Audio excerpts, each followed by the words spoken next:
Hello, I'm Dr. Cheryl, and welcome to Wake Up with Dr. Cheryl. Wealth Transformation.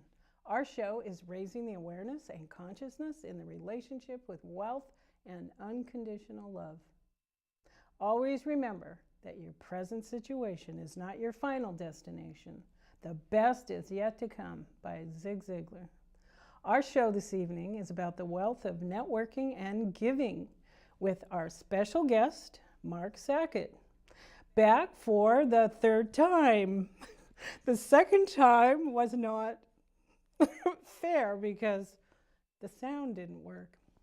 The computer ate the sound. Anyway, Mark owns 13 related creative businesses, lives between San Francisco and Los Angeles, and thrives on being inventive daily as he works in entertainment, media, branding, advertising, print, packaging, identity, and graphic design, interactive online and website design, film production, music, concert, production events, and television.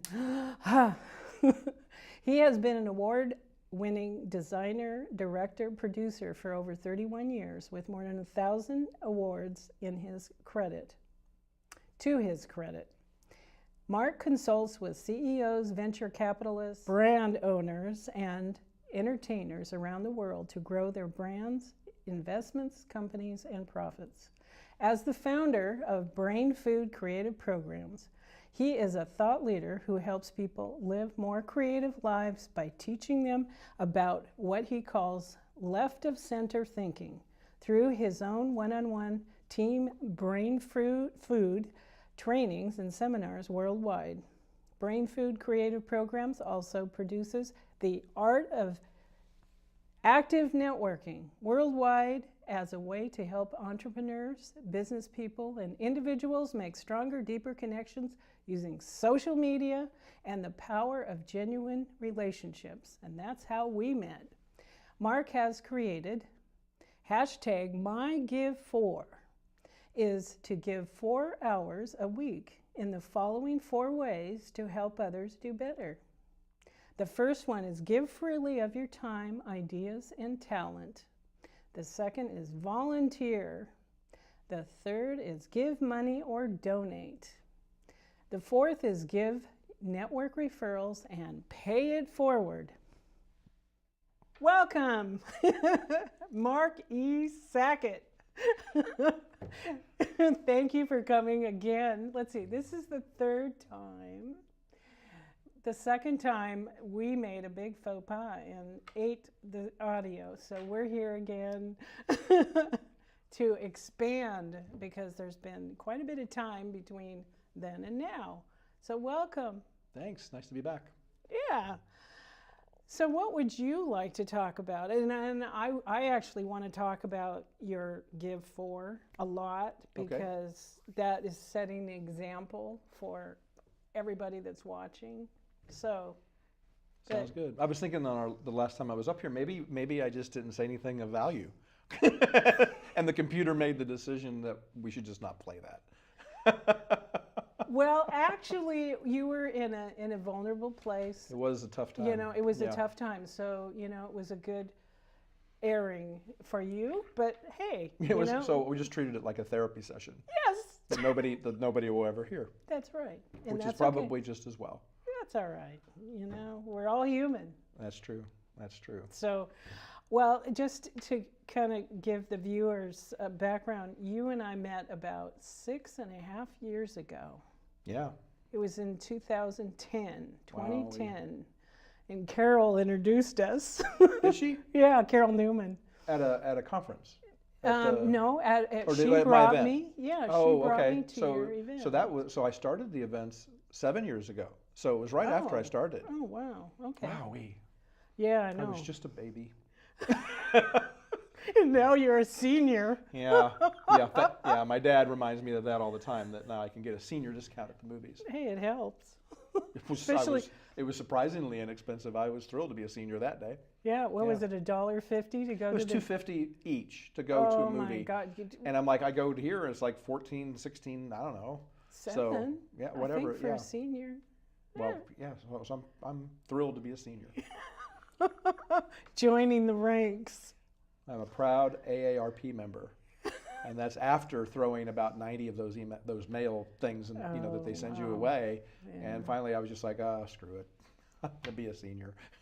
I'm gonna see. And then when I found out I could get discounts, I was like, oh, well, maybe this isn't so bad. Well, you don't look like it, so I'll take that any day. Yeah, for sure. So, after kind of going over what you do, it's like I had to take a breath because you do have a lot of activity going on, and thanks for coming here with your busy schedule.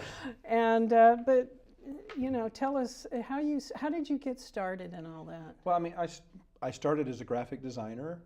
Did you go to school for graphic design? I don't have a college. Well, I have a 2-year college degree. I have an Associate of Arts degree.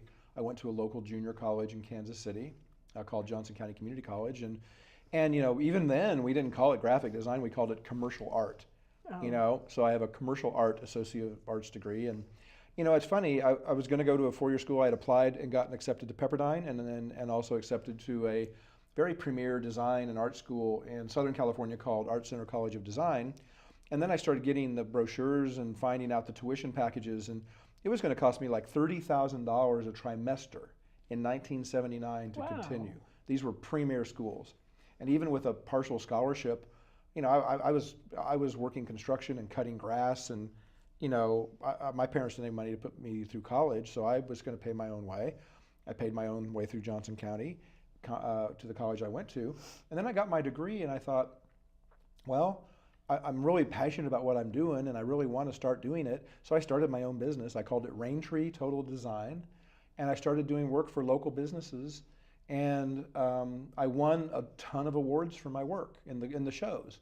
So like I won like Art Directors Club awards and the Addy Awards, which led up to the Clio Awards. And I won 8 awards in my very first show. I couldn't believe it. Was that because of your artistry? I guess. I mean, I had good ideas, and I was becoming. I mean, if I look at that portfolio now, I just cackle. I mean, I'm surprised that anybody ever even let me in their front door to interview, let alone hire me, because I look at the work now and I'm like, oh my God, this was terrible.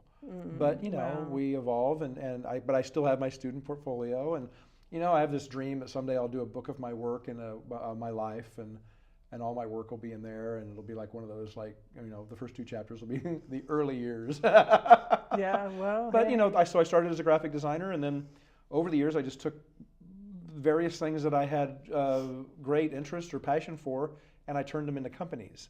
So if they were a hobby, I figure, well, if I love doing this, it's a hobby, why don't I figure out how to make money from it, and then I'll make money from my hobbies. And that's kind of what I've done for most of my career, honestly. Yeah. And I love everything. So you're living your passions. I've always lived my passions, and I encourage people to do the same. Where did you get that? How did you? I don't really know. I mean, my parents, my mom worked for a bank. She was the one that put those little squirrely numbers on the bottom of checks. She was a proof operator, and my dad worked for Southwestern Bell, and he would climb poles and in snowstorms and install and repair people's phones. And then later on went to learn these big, I think they're called PBX systems, and oh gosh, large computerized phone systems. And he would go away for 4 to 6 weeks, a couple times a year, and to learn some new system. And then his clients were like Kansas University Medical Center, and big hospitals and big operations, big corporations, and he would go in, and if there was a problem with the phones there, he'd go in and repair them. Now you have a sister, right? I have a sister and 2 brothers. And 2 brothers. Yeah, I'm the oldest of 4. How did she deal with your heart issue?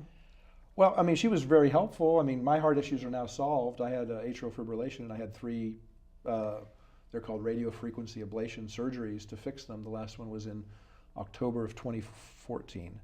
And my heart's now beating in rhythm for the first time in 30 years. And, Is that something you were born with? No, it was something that happened after I almost died from an MRSA staph infection 3 different times in my life in the last 15 years.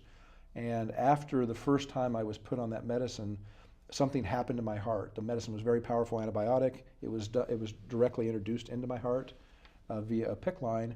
And I was on it for 30 days. And about 4 months after that, I started having all kinds of health issues, which I'm still dealing with today. So the But drugs. my heart was part of it. I have neuropathy in my feet. I have constant and severe body itching. And I've seen 134 doctors. Nobody knows really what's wrong. And so now I just kind of eat as well as I can and do my best. And I'm not doing any more surgeries for anything at this point. I've had way too. I've had 9 surgeries in the last 5 years, and I'm just, I'm not going to do that anymore. I have a wonderful doctor. He's a medical doctor and a naturopath and a Is healer. that here? Yeah, Dr. Len Saputo. He's in the East Bay, and I saw him today. I know who he is. He's a very famous, awesome man. He's on my Facebook page. Yeah, he's a wonderful, I know, wonderful man, and he's very, very smart and very, very kind.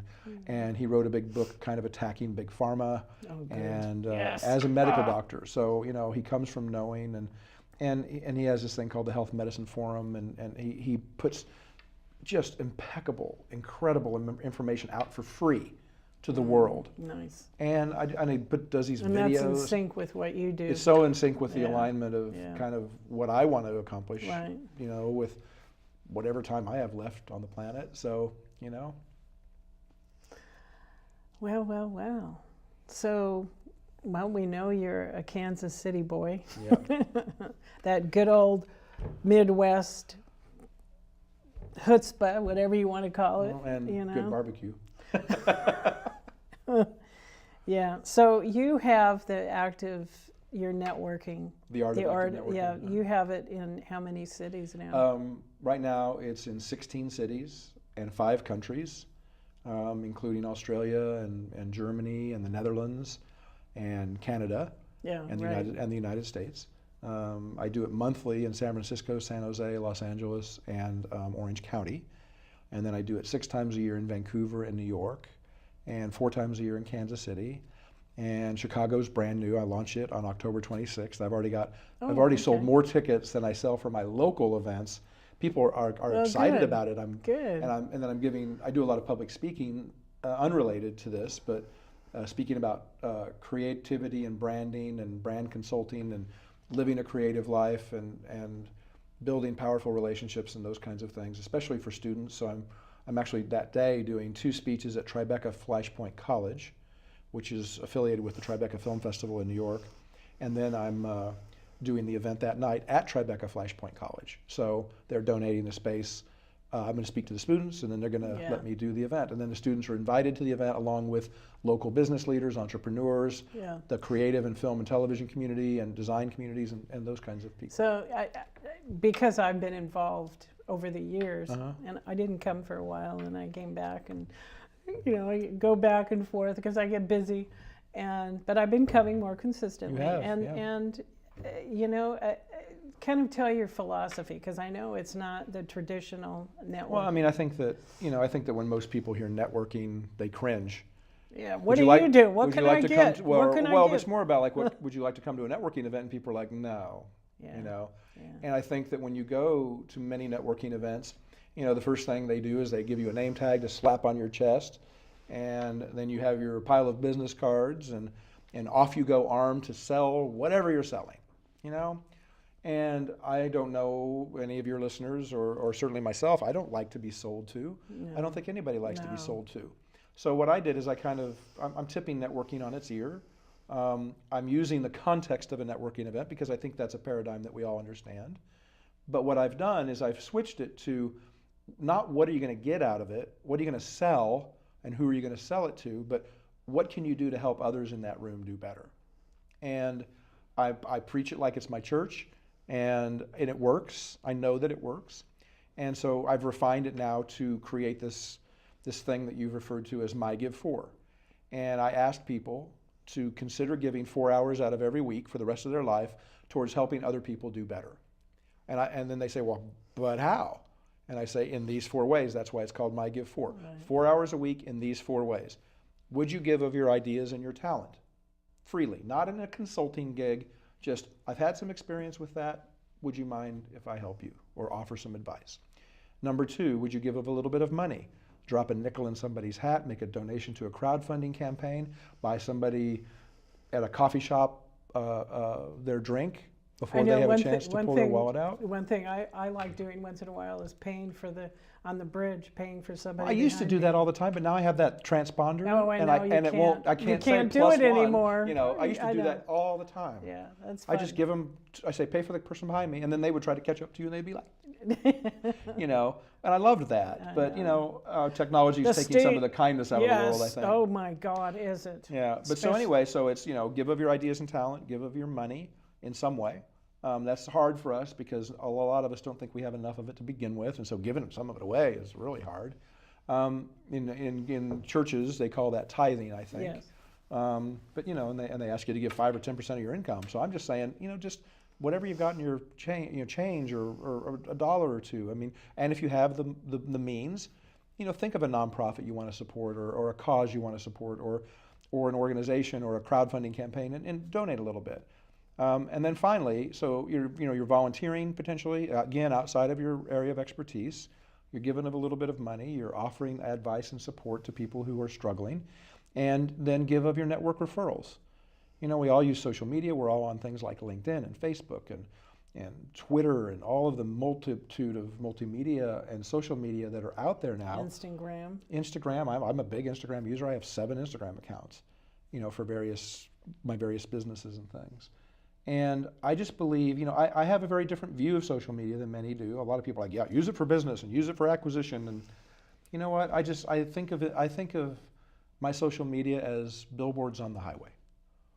You know, you see my stuff, you like it, maybe you become engaged, maybe you go further, maybe you learn more, maybe you gain something from something that I've said.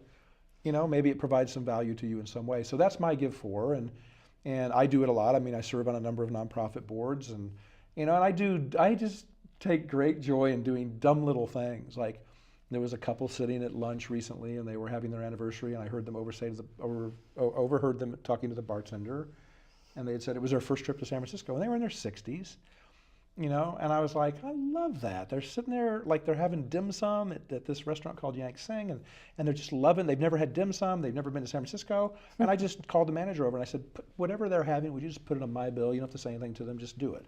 And I paid for their lunch, and they were anyway. I didn't say. I just went up right as I was leaving. I said, by the way, I overheard part of your conversation. I'm sorry for eavesdropping, but welcome to San Francisco and happy anniversary. And they're like, oh my God, thank you. And I said, I was sitting right next to you. I could not hear. And I said, so have a wonderful trip here. And then I walked out, and I got almost to the door, and this man chased me down, and he said, excuse me, and he was very terse. He's like, excuse me, sir, excuse me. And I thought, oh my God, what did I do? And I turned around, and he goes, did you pay for our lunch? And I said, yes, I did. And he goes, why would you do something like that? And it was just in that tone, and I was like, oh dear God. I'm like, I was just trying to be nice. And I said, well, just because honestly, I said, you know, I was married for 20 years, and I was with my partner for 38 years, and she was my business partner in everything I do. And I said, and she passed away recently, and I just remember how we would just go to places and love doing things for the first time. You were feeling melancholy. Well, it was not just that. It was just like, I just thought, oh, they're in love, and they're having a nice lunch, and they're on their anniversary trip to a city they've never been to, and that's just all stuff I love. You know, and so I bought him lunch. And he goes, that was just so kind of you. Oh, well, at least you turned it around. And I said, well, thank you, because I thought he was upset. He was just like, and I think he was just being very aggressive because it was a busy place, and he wanted to make sure I didn't get away. Oh, no. And he said, would you come back and say hello to my wife? And I was like, oh, sure. So I went back, and she goes, you know, our son is a priest. And she goes, we can't wait to tell him what you did. And I'm like, oh, that's nice. And, you know, so I mean, I didn't want thank you. I didn't expect anything, but I tried to do part of my give for and just make a nice gesture. Yeah. You know, and I like the other day, this guy was struggling. I was at a Starbucks in Southern California getting ready for my event, and he was like counting, and he was looking in every pocket to find enough to buy this coffee, and you know, he either didn't have enough or he couldn't afford it, or I don't know what his story was. I don't care. And I was like, I just said to her, I said, can you just scan this again? I have like a Starbucks app where I have a card loaded, and I'm like, just scan mine and do his. And so I went like this, and she scanned it, and I just walked away. And he was like, still trying to count. She goes, it's taken care of. She didn't tell him it was me. No, and, you know, that's okay. Did you watch his reaction? He was like, who did that? And she said, oh, the gentleman over there. And he came over and he goes, why did you do that? Again, I'm like, where are people I guess aren't You aren't walking fast enough to get out the door. And I said, well, you were counting all your money out, and I don't know if you can't afford it or if you didn't have enough money, or clearly you were counting down to pennies. And I just thought, well, let's make it easy. And he goes, that was so nice of you, thank you. And he goes, I really appreciate that. And I was like, okay, I said, go do that for somebody else now, or go take whatever money you had and put it in their tip jar, And I just don't think these things are hard for us to do. No. But I think we do live in a time where they are out of our radar. They're off of our radar. Well, since I've shared that I'm driving for Uber, and every day I have an opportunity to counsel people and to lift them up. Mm-hmm. And I mean, I have wonderful conversations, and I can express my minister too, and it's been wonderful. Every day I have these conversations, and people, I've engaged young, like these human walking robots, the techies. The millennials? Yes. I didn't want to say that, but... I got in trouble on Facebook for yelling or chiding a millennial for, basically saying... They aren't all like that. Because, I don't stereotype because I don't believe that everybody is part. I mean, that's ridiculous. Yeah, of course. It's like saying all men are the same, or all women are the same, or all African Americans are the same, or all gays are the same. It's nonsense. No. But it's like I had this young black gentleman, and he was just totally engaged and listened, because we were talking about the relationship with money and the unconscious relationship, and he was like, oh wow, he was like really listening. And these are behaviors that we learn clear back to when we're old enough to understand or to count. Well, that's why we have to undo some of it, because we go from the unconscious, the subconscious mind, and we go from what we know. We go from what we've been taught, what we've learned, what we've observed. Exactly. I don't know. I just think there's a better way, and I think that we are dealing in a time where we've got a lot more issues and problems. And I have a nice life. I have, a reasonably good business. I love what I do for a living. I struggle with things like everybody does, and that's kind of one of the things. If at my events, of course, that the first thing I say is, who here is not struggling with anything? Raise your hand. No one. And so far, in over 14,000 people, not a hand has gone up, because everybody struggles with something. You can be a CEO and make $500,000 a year, and you're still going to have the same struggles as everybody else. You're going to have your relationship struggles, weight struggles, children struggles, subordinate struggles, employee struggles, financial struggles. I don't know what they are. We all have our stories that we've told ourselves about what those struggles are. Health struggles. I mean, it doesn't matter how much money you make. Your health has nothing to do with how much money you make. No. So, and I was thinking a lot about that this week, because one of my best friends, her boyfriend, dropped of a heart attack this week and was rushed to the ICU, and he's 64, I think, or 66 years old, healthy as a horse, lean as, like, never been overweight, never smoked, eats well, and I'm like, well, wait a minute, that's not adding up. I should be the one that drops dead of the heart attack because of my weight, Stress. Whatever it is. I don't even think he's particularly stressed. It might just be genetic. But the thing is, we just don't know. And when Gretchen died very suddenly, I became hyper aware of that sort of, I don't know, our mortality, or and I wrote an email yesterday on Facebook, and I'm like, if you're not doing what you love doing, if you have this, like, I'm going to start this next year or the year after or whatever, don't put it off. Don't put it off, because you might get hit by a bus tomorrow, or an earthquake, or a fire, or liver cancer. That's what took Gretchen. And Gretchen was a vegetarian who took care of herself. We just got a message a month ago that my sister-in-law, she's 63, 64, she has lymphoma. Yeah. And so we just don't know. I mean, Gretchen had breast cancer before that. This is, and I could die. I could have died in my last heart surgery. I mean, they make you sign a piece of paper that's saying you're probably going to. So, it's. But the point is, no matter how healthy you are, how much you're making, no matter what you're doing, you don't know if tomorrow is going to happen.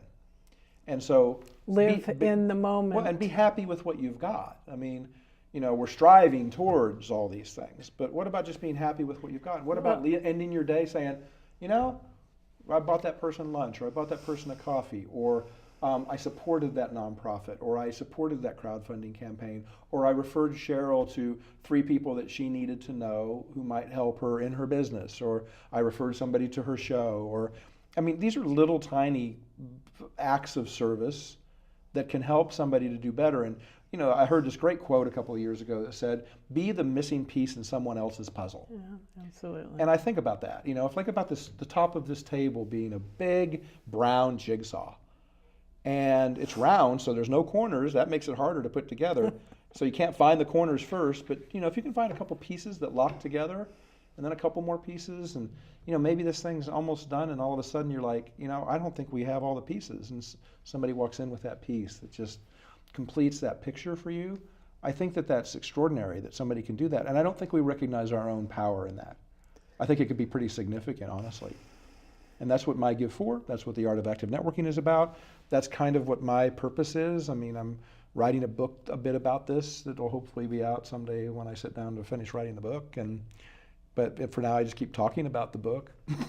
That's making it real for me. And this, all you have to do is take 5-10 minutes and just start doing it. And then before you know it, your book, after re-editing, I know when I wrote my book, I had to edit it, I don't know how many times, but I just, the perfectionist in me got to keep, but you just keep at it. No, of course not. Anal retentive type A Virgo. God. Book will never be done, and then I'll get the book done, and then I'm a graphic designer, so I'll never be done with the cover. What do they say? Carpenter's children, or cobbler's children have no shoes. Yes. That was always true. It's always been true in my graphic design business. Mechanics' cars don't work. Yeah. It's like the one I always use the most is that why do what do you call it? Manicurists? Why do they always have the worst nails? Have you ever seen a manicurist's nails? They're horrible. I'm like, you got 8 people around here who could do those for you.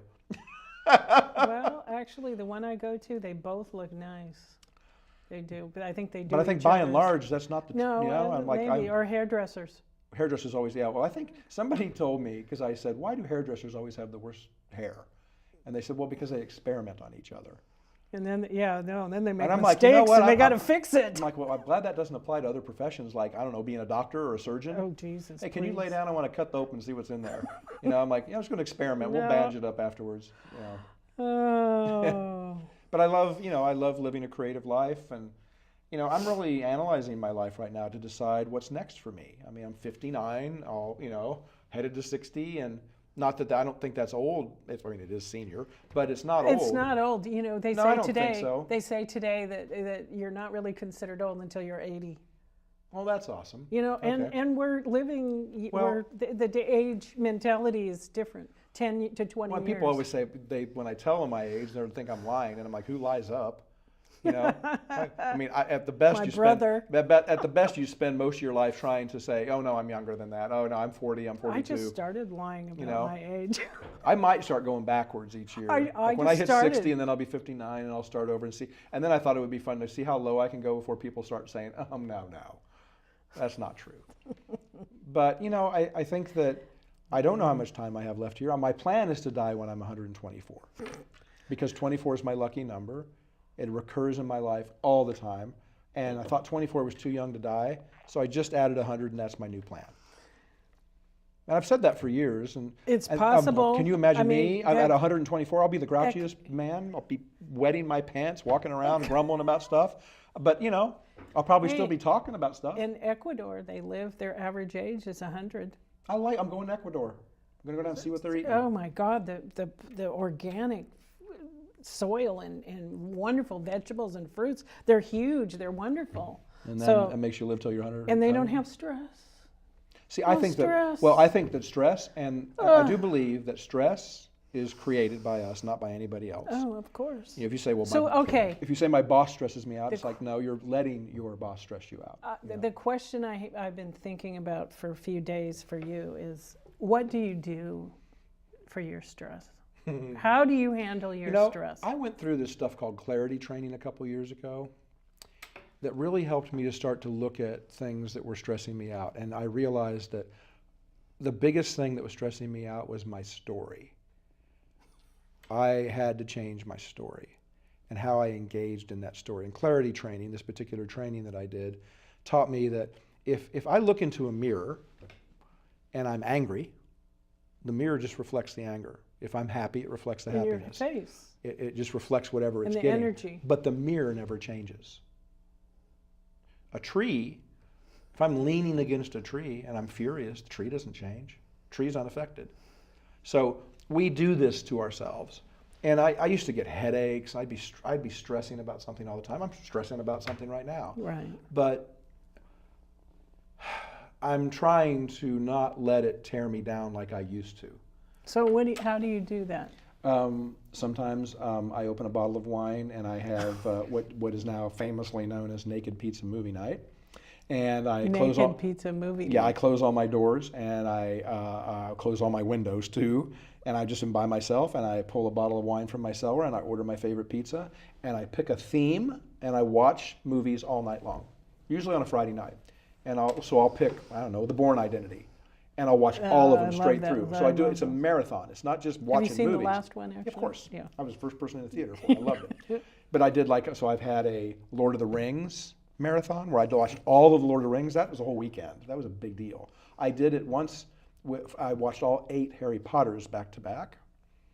And this is like no phone, unplugged, no computers, just have some wine, eat what I want. So you just chill. Refocus your mind on those things. Go get lost in the story and I just relax. Do you ever meditate? I've tried to meditate and I am now re-looking at that for myself because there's all kinds of forms on meditation. One of the problems that I've had, and it's my own, it's my own problem, it's my own story, is that I can't stop what's going on up here. I've got so many ideas. My mind races 24/7, and it's not racing with stressful things or any other things. My mind's always making something. It's creating, it's ideation, it's the process. And I have trouble turning that creative process off. And I've gotten better now about stepping away from my desk, of leaving work and getting away from it completely. When I use my phone, I'm not checking emails when I'm home in bed, or I will play Words with Friends. I know, I witnessed that. I play Two Dots, which is this game that drives me nuts because I can't get past a certain level. But those things are those things are ways for me just to kind of to chill. And honestly, and this is going to sound completely stupid to anybody that's not a creative person, I go on Instagram and I regram cool stuff and I find cool people that are doing interesting things in the world, making beautiful images, posting things that I'm curious about, and I post them and then I shout them out. And I just love it. I've met some really extraordinary people that way. I have found some extraordinary images. I've learned things that I didn't know. And the one thing you know about me more than anything is how curious I am and how much I love learning things. Yeah, of course. I mean, I'll go sit with a complete stranger if they're talking about something I perceive to be interesting or that I want to learn about, and I'll listen to them for hours talking about whatever it is they're talking about. And I've created some really wonderful friendships that way. I have learned stuff that I had no idea, and I'm like, I love when I learn something. There's so much I don't know. I don't know anything. But I've had a lot of life experience, but I don't know anything. There's so much we don't know. Oh, I know, and there's so much to learn. And that fascinates me. It's unending. It fascinates me. It's unending until our last breath. And so when I see stuff, particularly I'll look at Instagram or I'll go on my Tumblr and I go, I love just Pinterest is the greatest thing ever. Yeah. To follow a book from 1850 to now and find out all the hands that went through. Right. I thought that'd be an interesting story. But I find that the two things that inspire me and that keep me going are the making of things and the curiosity around that. And so my book is called Curiosity Thrilled the Cat because it's kind of what drives me, And as I start a company or as I continue or I come up with a new idea, it kind of has this little unspoken litmus test of, does it meet those criteria for me? Is it going to help somebody else? Is it going to inspire me? Is it going to motivate somebody else? Is it going to motivate me? Can people do better because of it? Or am I putting more crap into the world that we don't need? I'm very careful about those things. Did I bore you to death? Do I look bored? I'm thinking of the next Oh, okay, question. because you got very silent, and I was like, oh dear, maybe we've lost our sound again. No. For me, I don't think we're going to lose the sound this time. I hope not. No, no, no, no, no, no, no, no. Oh my God. When you called me that day, I was like, really? Because I talked about a lot of stuff that night about Gretchen's death and I know my life, and I think I cried. I mean, it was tough. It was I shouldn't probably have done it, but then I was happy to do it, but then see, it wasn't meant to go out there. It wasn't meant to be shared. Actually, you have shared little sound bites of that same thing at the networking event. Yeah, my events. I did my first event 2 weeks after Gretchen died. We were together 38 years, and I was devastated, and I felt. Somebody says, "Why are you? Take care of yourself. Take time off. Shut the business down for a while. Whatever you need to do." And I thought, I wanted to have integrity to my network.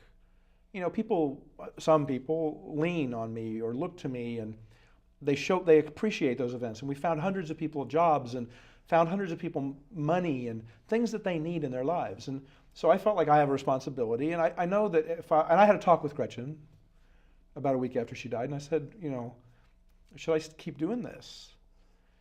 And it was really funny because about the first couple months after Gretchen passed away, and you know me, I'm not spiritual, and I got mad about something, and I was going to send off a terse email to someone about it.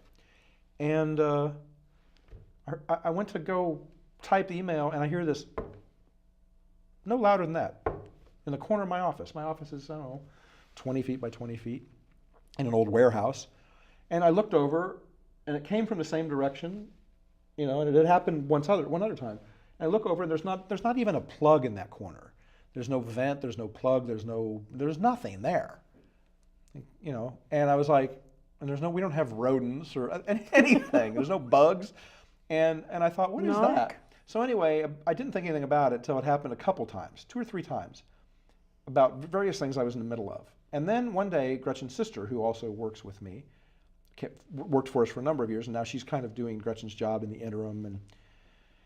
And she walked in, and she was standing at my desk. And I said, that's just stupid. Just tell them, no, we're not going to do that. That's just not who we are. I think somebody wanted to do a cigar smoking event at our event space, or something like that.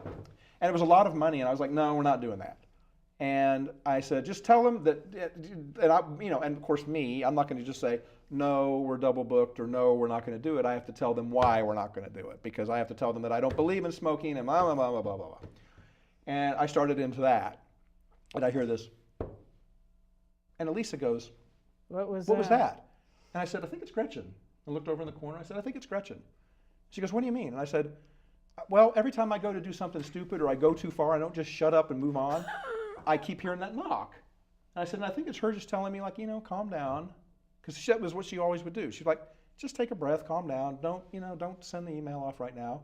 And some client would call, and I'd be upset about something. And I'd go, well, I'm going to tell them. Yeah. And then before I could get the email sent, she'd come in and she's like, don't hit send. And she already knew I was typing it. That's how we. Yeah.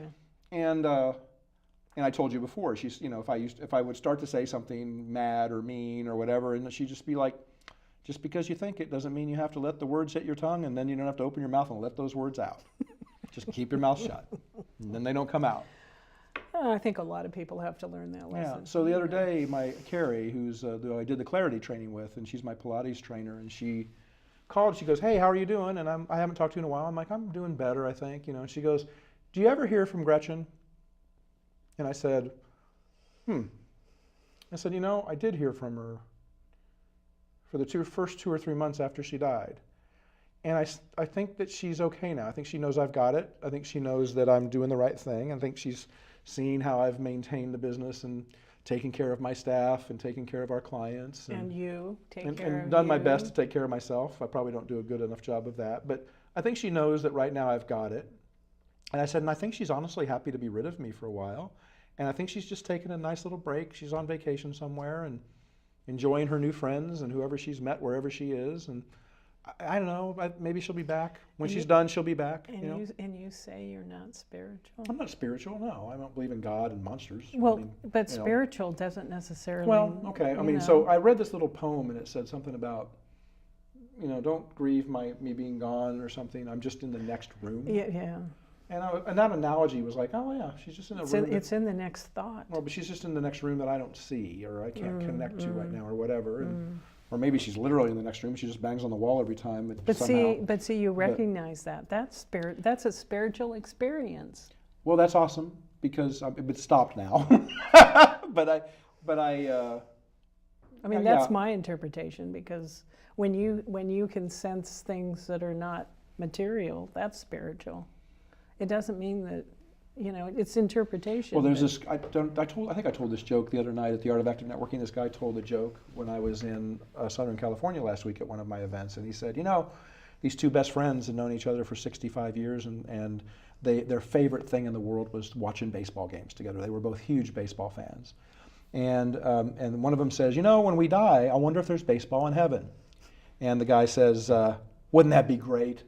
And then he says, yeah, we have to get to heaven first. But he goes, wouldn't that be great if they had baseball in heaven? And he goes, let's make a pact here. If one of us dies, whoever dies first, if we get to heaven, let's find a way to send a sign back to the other person to let them know if there is or isn't baseball in heaven. And they make this handshake deal. Well, a couple months later, one of them passes away. And the other one's very depressed. And every time he saw baseball, he would just get more depressed and really missed his friend. He really missed hanging out with him, really missed sharing all of the things around, their love of baseball. And he goes to sleep one night and he has this dream, and his friend comes to him in his dream and he says, hey, Bob, wake up. And he wakes up and he's like, what? And he goes, oh my God. He goes, how are you? Where are you? And he goes, I'm in heaven. And guess what? There's baseball in heaven. Isn't it amazing? He goes, there's baseball in heaven? He goes, yeah, I told you. And he goes, thank you for keeping the promise. I'm so grateful that you came back to tell me that. And he goes, well, that's the good news. He goes, there's a little bit of bad news too. And he goes, what's the bad news? And he goes, you're pitching on Saturday. Yeah, I love that. But it also kind of speaks to like the relativity of our lives. It's like, it's all, I think that what happens for so many of us, and this is also why the Art of Active Networking is important, because it helps you to build like community of people around you who are also struggling, who understand, and that when we go into a bad place, when a bad thing happens, we tend to sort of withdraw, a lot of us, and we're very alone, and we're like, the world's coming down on us. Well, unless you have one friend that you can talk to. Well, even if you have one friend, you still feel pretty lonely during those periods of time. Yeah. And I think the Art of Active Networking is about, and I certainly saw this when Gretchen died. I had thousands of people from around the world send me flowers, send me card, wish me well. And these are people who maybe only been to one of my events or one of my talks. And that was just, I really realized what a powerful, amazing, giving network I've created, and that these people who are drawn to it for whatever I do and whatever I say and however I run them, but people love them. Almost over 14,000 people have come. And I'm really grateful for that. And I'm really grateful that we've been able to help people.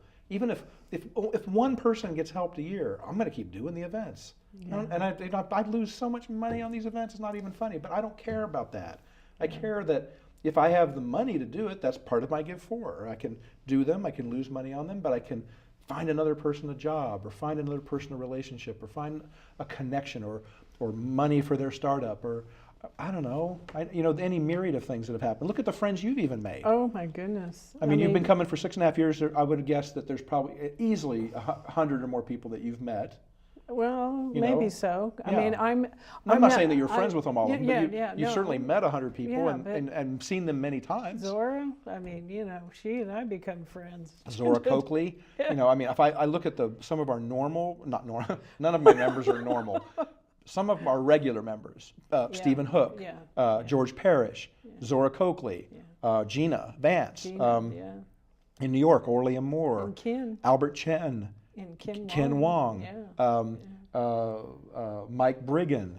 I'm in Los Angeles. I've got so many people in LA. I've got, Pam Heath. She's the Yes Coach. She's awesome. And then she's also like this, 40, 50-year-old gamer.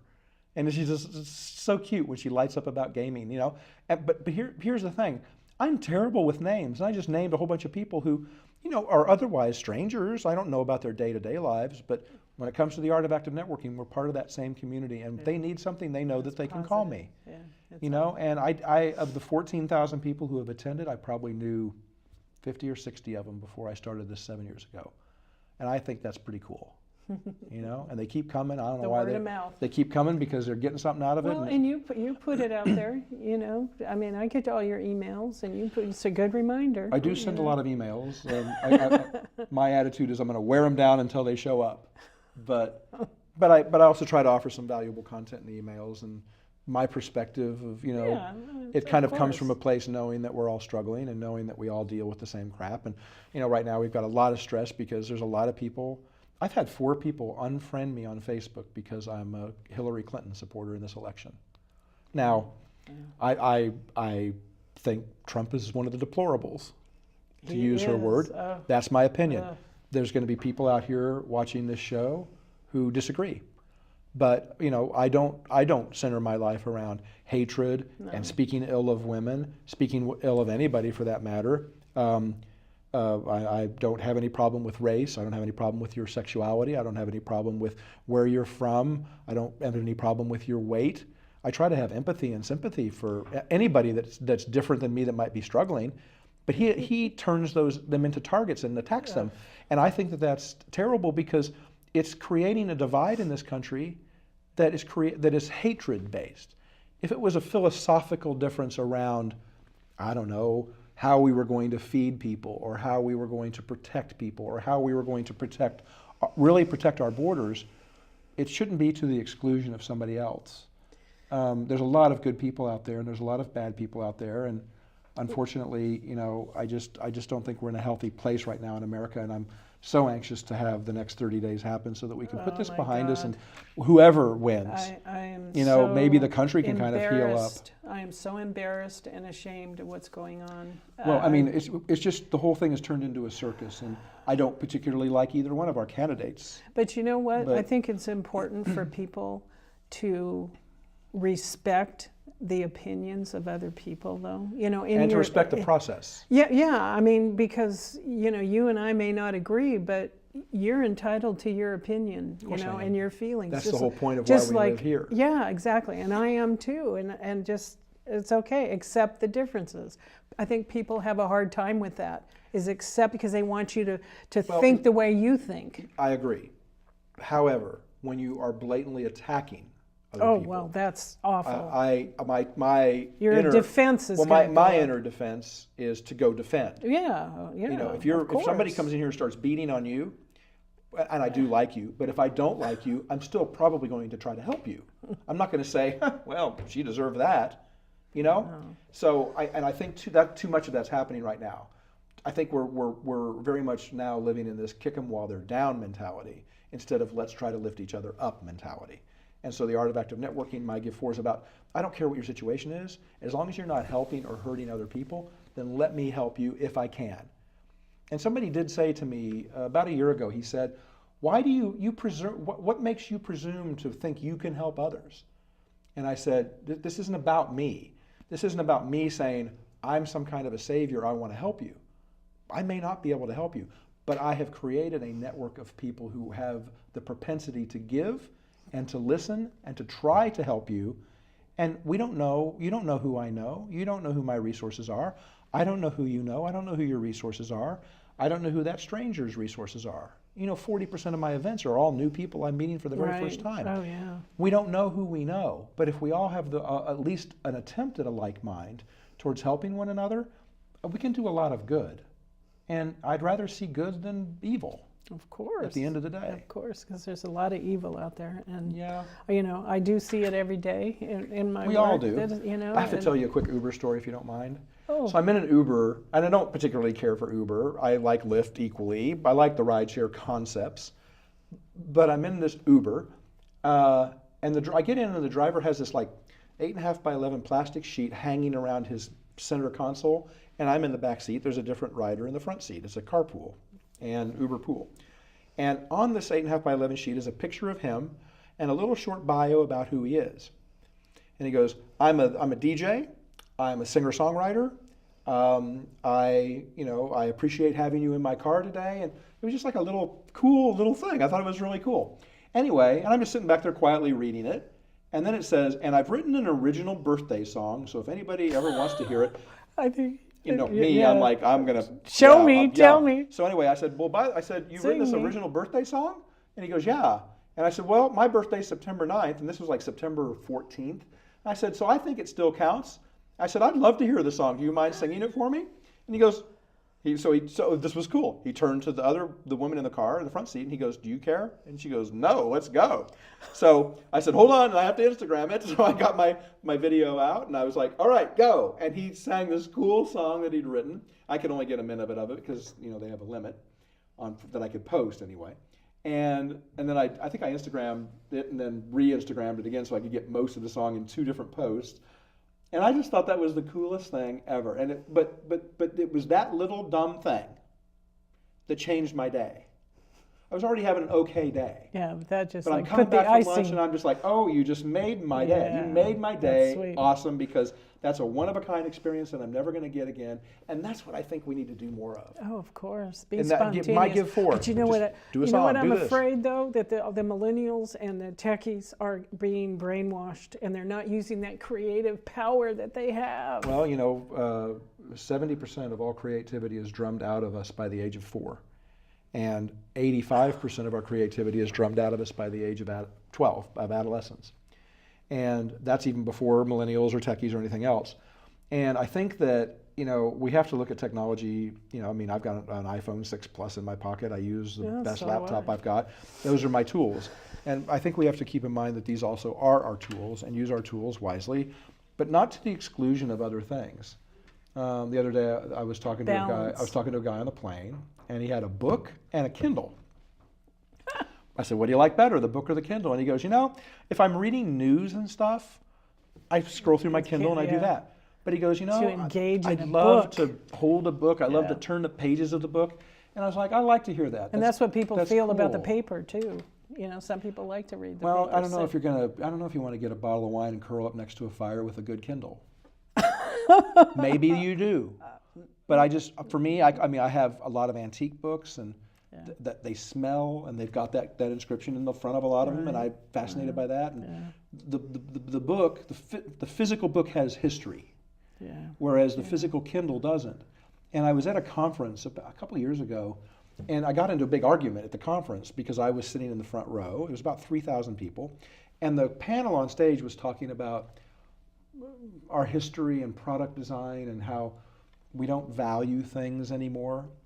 And the question from the audience was, I'm 29 years old. This girl stood up. She says, I'm 29 years old. And my question to all of you is, do you think that I can't remember what she said it was. It was like, I don't know, my Pokemon or it was some doll or some toy that was a current thing. Do you think it'll have the same value? And one guy on the stage was in his 60s. 2 guys on the stage were in their 60s. At the time, I was in my early 50s, I guess when it was. No, it was about 54, I guess I was. And said, do you think that my this will have the same value as your this? In other words, will we see it in an antique store 100 years from now? And the entire panel, without hesitating, said, absolutely not. The stuff being produced today is crap. The stuff being produced today is being produced in the millions and the tens of millions. Yeah. It's flooding the markets, and it won't have any value 100 years from now. And everybody started applauding. And I was like, hold on a second. I stood up and I was like, I completely disagree. And 2 of the panelists knew me, and they said, well, Mark certainly probably knows as well as anybody because he has more stuff than anybody because he collects stuff, collects antique toys and all this stuff. And I said, you have to keep in mind that whatever she has right now, what's going to make it an antique is its physical age, but it's also the memories that she has attached to that. That was her special toy growing up. That was her thing. Just like right next to my bed, I have this rubber, old beat-up sailor boy. I don't know where my parents got him, but he's like this. And he's making this face. And that's next to my bed. And I cherish that thing. And I don't know, maybe it gave me my fight in life. I don't know. But I cherish that so much. And a rubber Donald Duck. I knew Clarence Nash, the voice of Donald Duck, growing up. And I have this little Donald Duck, and I call Donald Duck my spirit animal. And your spirit animal. I know, huh? See? So, because he's in my life all the time. I don't think you should say you're not spiritual anymore. I'm learning how. I told my doctor today, we talked about this, and I said, for a lot of years I feel like that I've been living on a two-legged stool. You know, I've been living on a physical and an emotional whatever, or a mental and an emotional stool, but I've never had the spiritual leg because of my disdain for religion. And now I'm learning that third leg. Religion. But that's all I knew. That's what I was trying to explain to him. That's all I knew growing up.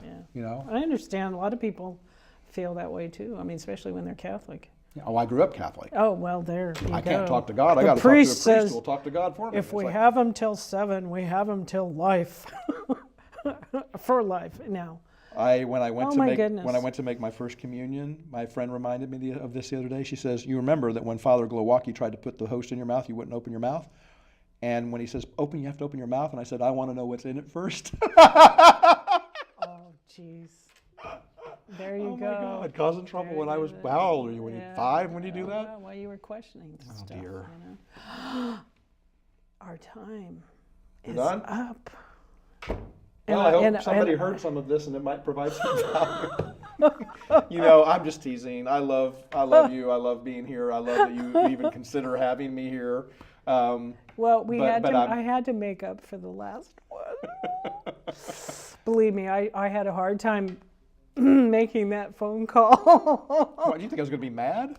No, I'm embarrassed because it happened, you know. Oh, well. But when I knew I had the top of the chain, look at it, I knew that, you know. That's anyway, okay. Things happen. Thank you so much for coming and sharing. And hey, it was fun. And now I know that Wake Up with Dr. Cheryl isn't a morning show. Wake up. That's what, because I don't get the spiritual side of it, so I'm just like, well, it must be a morning show. Well, now you got it. Now I do. You got now it. I get it. Now you got it. Well, I appreciate being here. Great. Thank you. Thank you. See you soon. Yes. I'll leave you with this. Never give up, even if things look impossible. Be grateful, and be grateful for your freedom of choice, freedom to learn, to earn, and discern. Eat healthy. Good nutrition feeds the mind and your body temple. Feed your spirituality with meditation and prayer. Love yourself unconditionally. Stop criticizing, stop judging, forgive yourself and others, and stop allowing others to dominate the way you feel and think about yourself. Be compassionate with yourself first. Share your abundance and wealth with others in whatever form that may be. When fear knocks, let faith answer the door. Wealth is the ability to fully experience life, by Henry David Thoreau. Thank you, Marin TV, for facilitating our show, and especially to my crew. Eric, Ginger, and Brad did come in for a short time. If you like our show, please let us know at Marin TV or on our Facebook page. Please support and become a member of Marin TV. Bye for now, until the next time.